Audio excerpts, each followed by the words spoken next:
Carnival Liberty 2259. Let's see what you look like.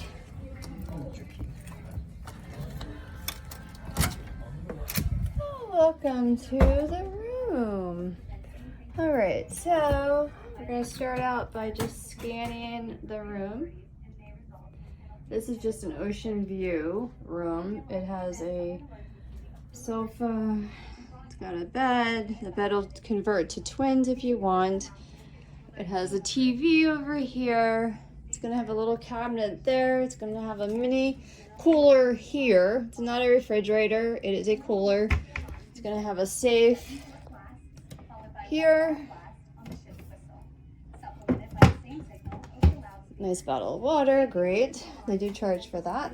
Little vanity here. We have some storage here. These are all shelves. It's gonna be hanging items, life vest. Another hanging closet here. Behind us, it's going to be the bathroom. Turn the light on. Just a shower.